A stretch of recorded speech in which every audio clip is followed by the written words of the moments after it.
week or so, I can't remember, because Rob had me walk by after.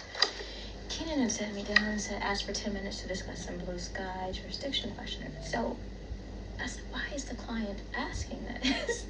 And Rob happened to walk by. Because, my position has always been, we really don't have enough information to make these determinations. But historically, it seems like we were advising clients on this issue. On what issue? On blue sky jurisdiction when they report investors to us. I don't like doing it because the way that the sub-documents are drafted, we're relying on the investor. And the client's relying on the investor to tell them the jurisdiction. Oh, you mean, yes, I tell them not to. Well, this is something the client has to tell us. We don't tell them. Okay, we don't make those decisions. And that's the miscommunication between us, because they would come to me and the paralegals with the assumption that I'm supposed to be able to No. I thought I had this conversation with Keenan, or was it Allison Mackey? And recently, I think that it may have now it's gotten around the room, but historically, the last year, those questions were always directed. Yes, that's true, because I think in previous administrations. That's what I'm trying to understand. So yes, it seems like correct. Historically we weren't. So Rob was like, wait, what? I had no idea that was an issue. And I was like, yeah, and maybe the previous people didn't realize it was an issue. But when I've actually taken the time to read through a sub-doc, and it says we're clearly relying on them what they tell us. Yeah. So I don't want to, even if what they tell us on the surface looks weird to me. I told them it doesn't matter. Whatever they tell us, they tell us. Yeah, I don't want to, just because I think it looks different, change what they've reported to our client. We're not supposed to do that, right? But because that's leading people, so to speak, and they're not making true representation. Well, they've made their representation, right? So we need to rely on that. We can't alter that. Exactly. So I always find it odd that clients are expecting us to do them. That completely conflicts with the information. The contract. I will have another. No. I'm not saying to have a chat with them, because I think that. I will have a chat with them. They may know. I thought I'd made that perfectly clear. No. I'm not bringing it up because anyone has come to ask since probably. But it does come up over and over and over. Right, which was surprising that Rob had no clue. Right. So. Then it's just lately associates have been directing you guys to me for a lot of things that they should be handling. I cannot tell you. A lot of these things are based on the offering documents. These are terms of the offerings. I can't tell you whether something's a Rule 5 or 6 sale. You didn't launch it. You didn't work on the docs. So that's been misinterpreted as I'm not doing what I'm supposed to do. And I'm like, no, it's that. It would be misleading for me to make any sort of speculation. I get that. I can tell you what I think. It could be based on the information available to me, but I don't have enough information. Double check. Yeah. So I think that based on all these conversations, Chris asked if I felt comfortable giving the associates a CLE on Rule 506, because it sounds like they don't really know how it works. That would be because good. We have so many form documents that they really don't have to think about anything. Can I come? Oh, absolutely. It was just. We should sit in on this. No, absolutely. Yeah, you definitely will. But just because it's clear based, because I showed him some questions, he's like, why the hell are they asking?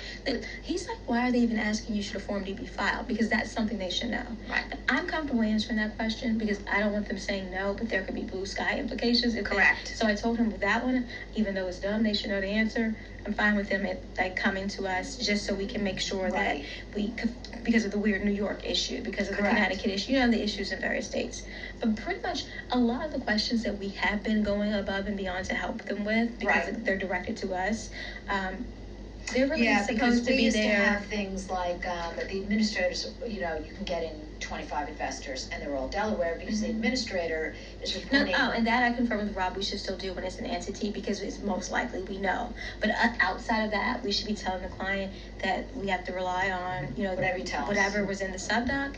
And if it's not clear from the subdoc, because sometimes I know they don't complete them correctly. No, they don't. Then the client should, we suggest the client reach out to the investor or whoever. Outside of that, there's nothing we can do. Right, because I know we just had a question last week about, I know the investment managers in Connecticut, but it's an offshore fund. And I said, did they sign a U.S. persons or a non-U.S. persons? That's so simple that I could not believe that we get asked that question so frequently. All the time. So I told Rob that too, and he's like, what? And I'm like, yeah. No, all the time. And it gets frustrating, and I know sometimes you can go, why the fuck are Debbie you asking me this? Said if they signed non-U.S. persons, that's it. That's it. Over. Exactly. Yeah. So I think that what we're going to do, and even the question, I just remembered I never talked to you about it, but when you just asked the question with Cameron, it reminded me. Even that question you asked me, great question, but really, I can just tell you what I told you. It sounds like this, but I don't know what the fuck and they he did. agreed with you, I actually. don't know what they did. We went down and talked to Alex, and basically, he thinks it's possible this guy, this managing member, probably already has an account. Mm-hmm. But if he didn't, yeah, it is a new sale. Right.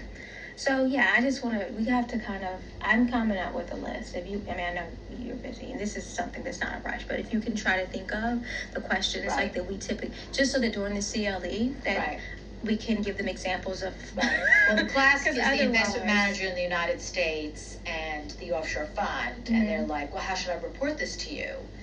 You know, and they never ever go to this is a non-U.S. person's subdoc, or this is U.S. person's. They crazy to me because I'm like, that's why there are two different. I've even gotten subdocs in here with the front page missing, which will tell you. Awesome.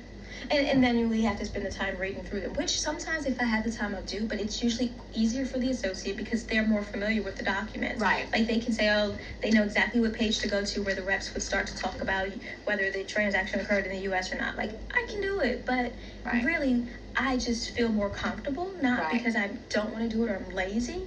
If I don't have to make these regulations and someone else is like much more familiar with it and they may have information at their disposal that I'm not aware of, you know.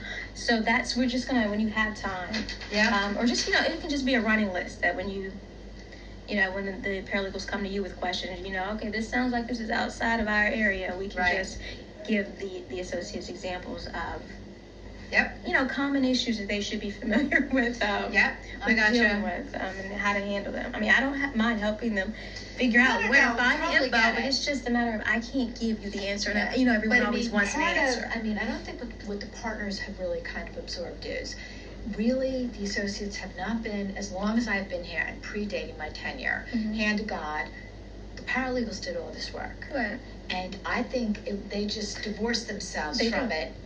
And I get that. Not trying to, this isn't any negative comment on that, but it's like, you guys got this, we got that, good, okay, whatever. And you didn't even think about how it fit in. And I get that, and I totally understand that. This is really a learning experience for them. Right.